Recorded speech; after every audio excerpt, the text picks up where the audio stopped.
第一次揸林寶喎，哇！仲要600幾匹，加埋 option 嘢600幾萬啊，揸唔揸得掂㗎？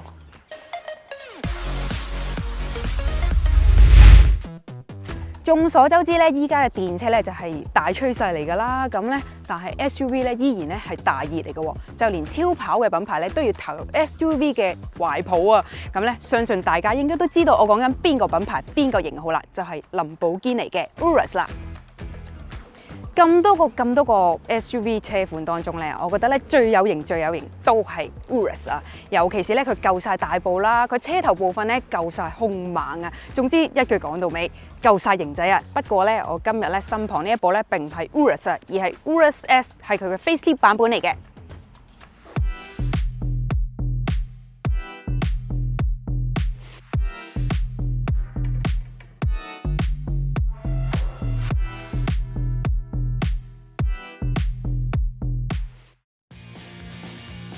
咁有咩唔同咗呢？就包括佢嘅前擾流同埋後擾流都係全新設計過嘅。佢嘅前擾流呢，以前咧係用一個蜂巢設計，係跟翻車身嘅顏色嘅。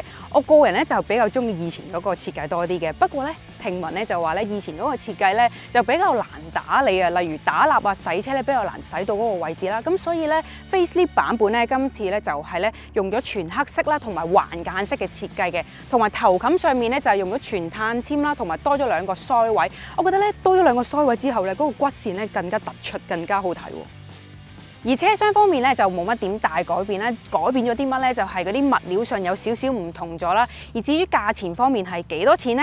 咁佢咧就係380幾萬起啦。而今日我哋呢一部咧係加咗 option 嘅，加咗啲乜嘢咧？例如23寸鈴啦，同埋四周圍有領黑色嘅 trim 啦。車廂裡面咧就有乘客位同埋副駕位就會有發熱功能啦、按摩功能。哇！呢個正，我真係中意按摩功能啊！同埋加咗天窗啊、B&O 音響啊、Head-up display， 仲加埋氣氛燈啦，同埋一啲行車上嘅安全設備啦，加埋幾錢咧？我聽起上嚟之後，哇！咗一聲出嚟，560幾萬啊！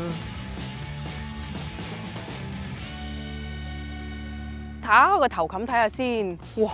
真係好輕喎。不過咧睇落咧嗰個碳纖嘅紋路咧唔係最靚嗰隻嚟嘅。咁咧依家講到性能方面啦，咁引擎咧係冇變嘅，係用翻 4.0 V8 Twin Turbo 啦。馬力咧就係666匹嘅，比起 Urus 咧就多咗16匹嘅。扭力咧冇變，都係850個牛頓米。0至100咧3.5秒，比起 Urus 咧快咗0.1秒。而0至200咧就係12.5秒啦，比起 Urus 咧快咗0.3秒嘅。而佢嘅極速咧305公里啊！哇，真係想像唔到有幾快啊！車匙咧就喺我手啦，但係咧今日冇得試車㗎。咩啊？有得試㗎，試部勁啲嘅咪得咯。我都有得試。梗係啦 ，Performante。喂，好喎。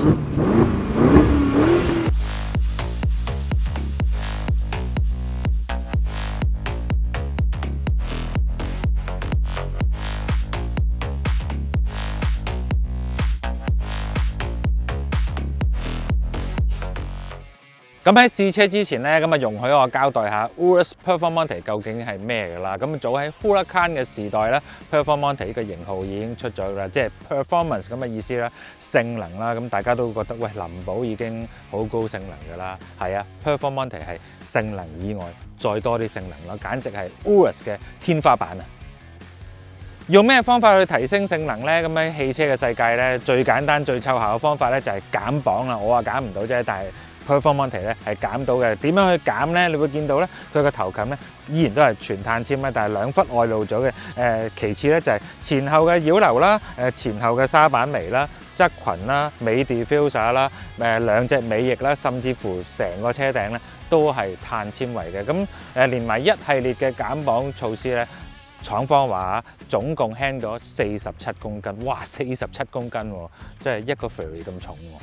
第二個奏效嘅方法係咩咧？就係改善氣流效應啦。咁呢份全新設計嘅擾流咧，廠方講咧就令到佢嘅下壓力咧提升咗38%，哇，都係幾多㗎喎。咁啊，最主要就係嚟自隻尾翼啦。咁啊，另外咧馬步要更穩，廠方亦都做咗啲功夫嘅。咁相比起 Urus S 咧，佢嘅離地距咧降低咗20mm，而前後嘅輪跨距咧每邊咧亦都多咗8mm，其實啲咁多嘅啫。主要咧都係呢條沙板眉嘅闊度啦。佢佢要就翻個新嘅 option， 拱闊啲條 link， 對齊邊先型啊嘛。條 link 咧都有減磅嘅，咁啊廠方講，如果你用22寸 link 嘅話咧，就減到6點幾公斤啦。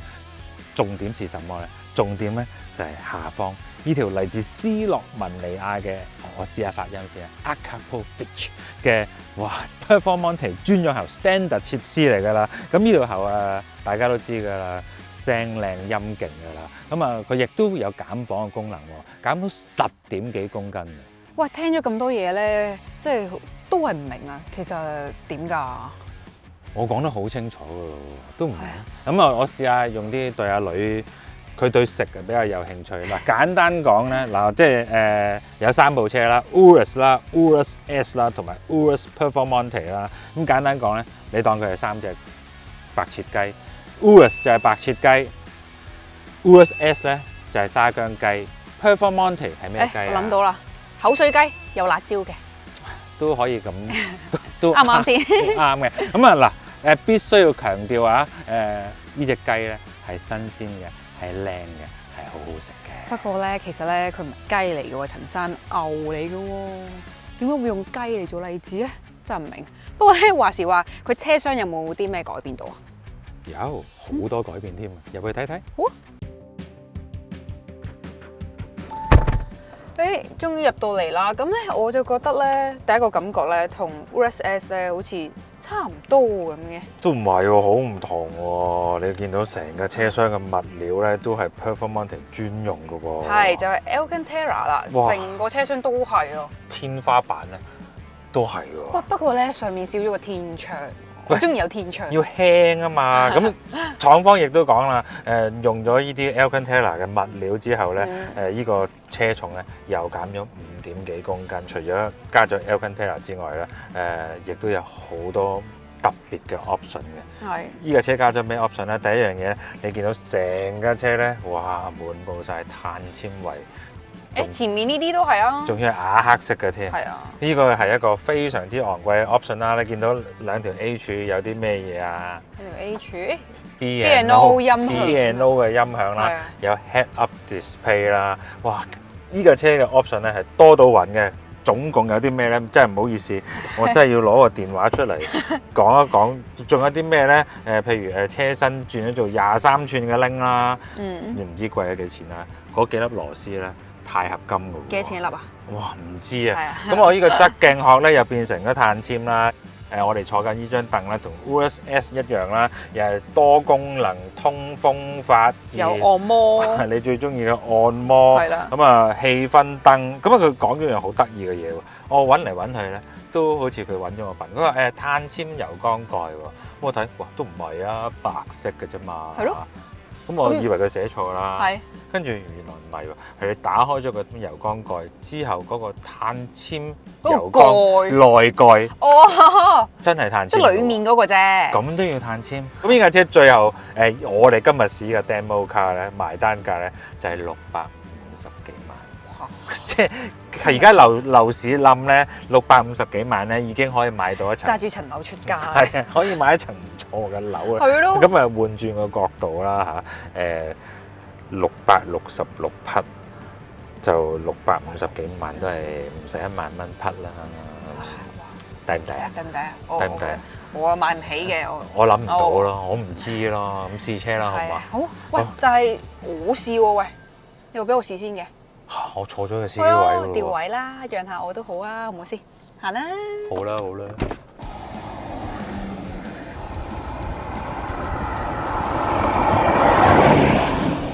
冇錯啦，終於俾佢試先啦。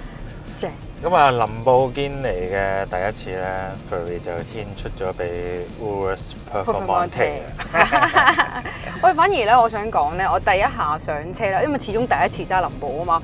哇！我見到你嗰啲掣咧好多啦，同埋啲槓桿好多啦，我覺得好複雜啊。即係如果你係一個冇揸過林布、冇揸過 Urus 咧，咁你要第一次覺得佢個操作咧，哇！點解啲嘢擺到散晒咁樣樣嘅？即係純粹啦，即係個作用係咩咧？904咯，即係坦白講，佢真係會要為咗做呢個令到你有戰機般嘅感覺咧，咁佢啲嘢咧係擺得有型嘅，但係喺有型之餘咧，咁咪變咗唔係好用啦。即係簡單講 ，P 咧就係一個獨立掣 ，M 手動轉波模式咧一個獨立掣。哦，原來 N 波咧就係要兩邊 pedal 拍啦，D 波咧就拍右邊啦，R 波就要抽起呢撇嘢啦。係啊，所以我係揸咗一陣啊，要幾次啊？即係可能開關幾次我先慣啊。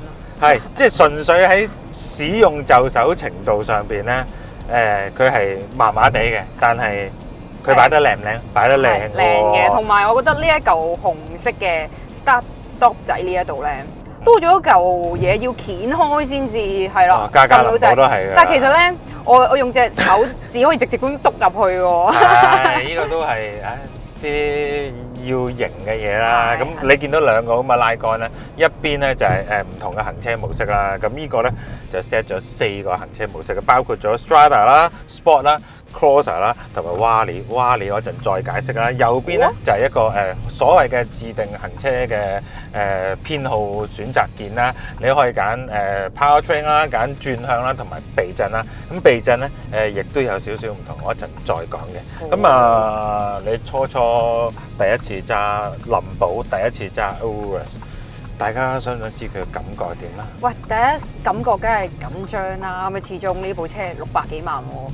我係會，哇！我驚啦，始終唔係自己部車嚟噶嘛。其實我特別想提佢個 brake 咧，尤其是我入彎嘅時候咧，哇！佢好準成，我踩落去咧，即係俾到好大信心我入彎。你知唔知呢套 brake 不得了啊，大佬？我就知好貴。係首先個碟嘅頭碟係400幾 mm， 細尾碟係細啲啦，頭係10 pot 鮑魚啊！10 pot 鮑魚嘅碳陶瓷制動系統，梗係好踩啦！你知唔知聽啲名我已經覺得哇貴啊！貴錢嚟嘅。咁但係咧，大家要注意喎，佢個尾鮑魚咧單 pot 嘅啫喎。咁我啱啱一開始咧就當然試一個舒適少少嘅 Strada Mode 啦。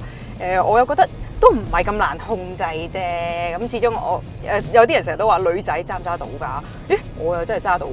係，我初都有擔心，哇！佢得唔得㗎？揸唔揸到㗎？成日都話我咁細粒揸個咁大部嘅車又得唔得咧？咁我發現真心嘅，佢好快咧，佢就上到手，好快咧就揼得好快，好快咧就流露咗一個以前阿煎嗰啲咧，嗰啲勁車嗰啲兇狠樣咧，哇！而家好似邪靈附體咁擺咗上佢個身度。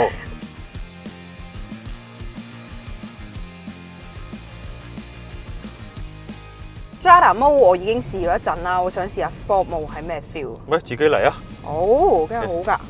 依家開咗啦。但佢顯示嘅，咁都睇到你轉咗咩模式嘅。係，哇！個聲即刻唔同晒喎，即刻嚟咯個聲。咁仲有咩分別咧？其實都幾多分別嘅。個油門即刻變到好敏感。冇錯啊。同埋個避震馬上飆到佢硬咗啊！轉向亦都比較靈敏啲啊！冇錯啊。喂，等我踩一啖油試下先啊！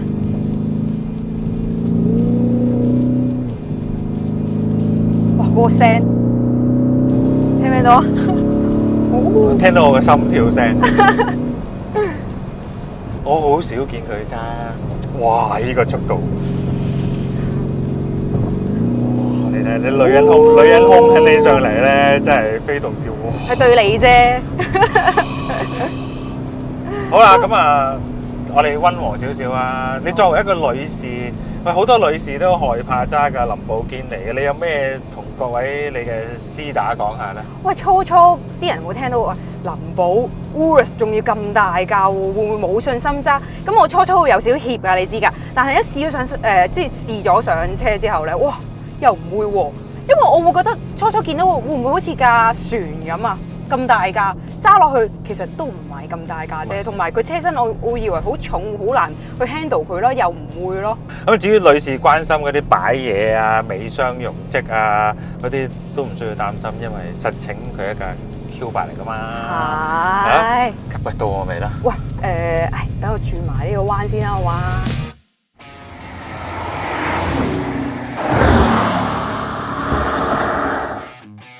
我咧就揸過呢個 Urus 㗎，當時係650匹，嚟到 Performante 咧就同 Urus S 一樣咧，多咗16匹。0至100咧快咗0點幾秒，0至200咧就反而緊要咯，足快咗1秒，1秒咧喺0至200係好緊要嘅事。依16匹咧，你覺得有冇啲大分別啊？多咗16匹？冇分別，冇分別，冇分別，係好個勁同埋好勁嘅分別咯。但係常人冇乜可能揸得出㗎，真係。但係換咗呢條 AK 喉之後咧，嗰個聲係特別出咧，感覺上好似勁啲咁。我覺得我會咁我覺得佢嗰個成個排氣度咧，好似通順晒咁，同埋呢條喉嘅聲咧好好聽，尤其是高轉之後嗰啲 backfire 啵啵聲咧，好澎湃嘅聲啊！好刺激嘅，好刺激嘅。呢個好得意嘅地方咧，就係喺個懸掛上邊咧，除咗低咗20mm之外咧，有啲唔同嘅。Urus S 咧就係用呢個氣壓避震，冇錯啦。而 Performante 咧就將樣嘢咧閹咗變翻咩咧？傳統嘅彈簧避震就加呢個可調式嘅吸震筒。咁廠方嘅用意咧就係令到佢話個 roll feel 會好啲嘅。咁我攞翻我之前 record 翻我揸 Urus 嗰個 memory 咧，依個分別咧係非常之明顯嘅，低咗依20mm，成架車伏低咗，個輪距又闊咗咧，你會覺得成架車咧的而且確咧，個感覺咧冇以前咁高身。佢原本嘅 Urus 咧已經係唔覺大嘅啦，你跳落 Urus Performante 度咧，你更覺得呢架車咧扁咗嘅。但係我又覺得咧，因為會唔會因為咁而頓咗啲咧？整體上，我覺得係有少少。係如果你純粹喺舒適嘅層面上邊咧，佢去到好遠嘅避震嘅時候咧，其實佢都係硬嘢嚟嘅，唔會話全舒適取向嘅。你過到啲坑渠蓋，你會感覺到嘣嘣嘣嘣嘅。你去到快車嘅時咧，你都會覺得呢架車硬嘅。但係呢種硬咧，我覺得係高級嘅硬咯。佢唔會好跳啊，因為始終呢架車咧好重。呢架車我幾多重啊？2噸幾啊？2噸2噸頭咯。係啊，咁你諗下，佢跳起上嚟，佢咁重擲翻落嚟咧，其實你又唔會覺得呢架車跳嘅。咁純粹喺個路感上邊，我覺得係同 Urus 咧好大唔同嘅。我覺得佢多咗一份高性能嘅取向嘅，呢樣嘢我幾中意嘅。另一樣我覺得就係嗰個轉向比例比較緊湊咗啦。其次就係咧，Performante 咧嗰個中叉咧都做咗少少手腳嘅。佢做咗少少咩手腳咧？就係更傾向呢個後轆啦。咁廠方咧亦都冇交代到呢架車個4驅比例嘅，但係佢揸落去係一如傳統大型高性能 SUV 咁咯，擒住個路，即係補充多少少呢套避震啦。我高度讚揚咧，但係你揸得慢咧，你會覺得佢嗰種硬咧係幾入心入肺，係的而且確個 refinement 咧冇氣壓避震咁好嘅。但係當你開快車嗰陣時咧，佢俾到你嗰個好肯定嘅反應咧，同埋佢控制得嘅車身咧非常之平穩咧。呢樣嘢咧，我覺得好過氣壓避震係啦。坦白講，整起上嚟都冇咁貴啊！我幾中意一樣嘢就係由 Urus 轉做 Performante 咧，呢架車揸得出唔同嘅，佢喺性能嘅頂端度再進一個好高嘅層次啦。咁大架車啦，你唔覺得佢好重啦？轉向反應非常之快，呢個波箱咧好犀利，尤其是你喺高轉高速之下一路跳一路升波嘅時候咧，佢嗰個第二動力嘭嘭聲咁湧埋嚟咧，係拳拳到肉嘅，呢個係肯定噶啦。阿女都有講到佢個 brake 係一踩就停㗎啦。所以你睇下呢架車喺，你睇我已經，你睇下呢架車喺彎入邊咧，幾乎係冇傾側，佢有主動嘅 anti-roll bar 啦，佢有4輪轉向啦，有4驅啦，成架車2噸1嘅車咧喺啲彎入邊咧根本都唔傾側，好違背呢個物理現象嘅一種車咯。好犀利，佢一波接一波，真係好癲，嗰動力真係。我都見你揸得好開心啊！開心啊！咁你成架車你最中意咩地方？我想知。呢架車揸起嚟咧，嗰個感覺咧係好硬淨，所有嘢都好紮實嘅，好有質感嘅。轉向有質感，你踩個 brake 好質感，油門好有質感，架車嘅動態好有質感，成架車係好高階嘅性能取向咯。我中意嘅。但係你話係咪真係需要 Performante 咧？我唔敢講，因為我哋今日冇得試 Urus S。咁但係你話純粹我攞以前嘅 Urus 嚟比較，值唔值得花咁多錢去再上一層樓咧？我會覺得係值得嘅。首先我諗下，唔會有一個揸 Urus 嘅車主換車換 Performante 係嘛？但係咧，佢多咗個 Rally Mode 啊！係喎，我唔記得講個 Rally Mode 喎。咁你知唔知點解佢叫 Rally Mode 唔叫 Off-Road Mode 啊？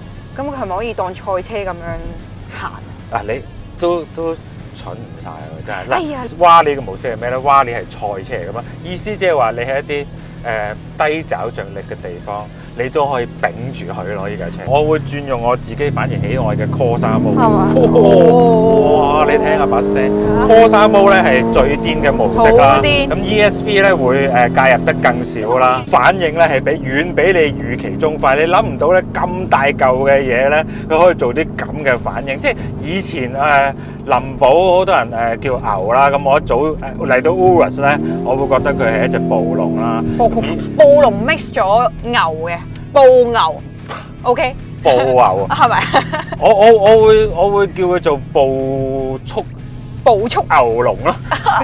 即係佢有暴龍咁嘅，你講晒啦，所有嘢都暴龍咁嘅，係喎，暴龍咁嘅 size， 速龍咁嘅身手，但係佢又同牛結合咗咯，好恐怖啊！呢架嘢，咁當然啦，恐怖嘅代價就係要用一層樓嘅價錢去換啦。咁我剛才講過啦，唔使連埋 option 呢架車都未使1萬蚊一匹嘅。補充多少少料啦，好多人都問喂 Urus 會唔會電動化？會唔會出第二代？幾時出啊？咁嗱，我哋掌握到嘅資料咧，plug-in hybrid 版咧，其實而家咧就真係研發當中㗎啦。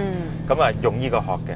咁至於純電版嘅 Urus 咧，嗱，廠方亦都講明未來嘅 Urus 咧係一定有純電版㗎啦，不過一定唔會係今代㗎啦。大概幾時啊？好似2028啦，8定係9啊。不過咧，到時候咪冇一條喉聲，已經唔同晒咯。係出彎都非常之精靈啊！係完全咧係無視呢個物理限制嘅新手嚟嘅，真係好恐怖。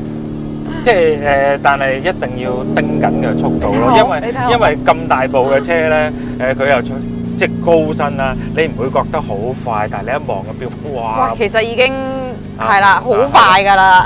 我啱啱揸嘅時候都有呢個感覺，即係我唔覺得自己係揸到咁快咯。哇！咁啊真係，喂，我哋已經真係揸到，你睇下啲嘢跌晒出嚟啦！你睇下，揸到準備日落，架車都差唔多要還啦。咁啊好啦，咁今日啊呢條片咧就嚟到呢度就差唔多完畢啦。咁啊開唔開心啊？幾開心啦！咁第一次揸林寶喎，呢部我自己都好中意嘅。即係如果你講話 SUV 界之中咧，呢架我會排第一嘅，因為始終佢個樣真係夠晒惡啊！但係去到同級嘅 SUV 咧，其實Urus Performante 咧已經俾好多車嘅匹數贏咗佢㗎啦。係 DBX 嘅707贏咗佢啦，拉里嘅 Purosangue 都贏咗佢啦。佢馬力上唔係最勁咯，但係最惡肯定仲係佢咯。係因為始終我都係呢個外貌協會成員嚟㗎嘛。OK。佢樣已經勝過於一切啦。你哋讚我啊？唔好意思，唔係啊。拜拜。好啦。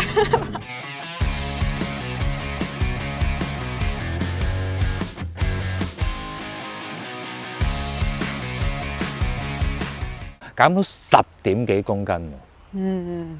即係輕好多啊！跟住咧，你唔係話你？我終於揸到林寶啦！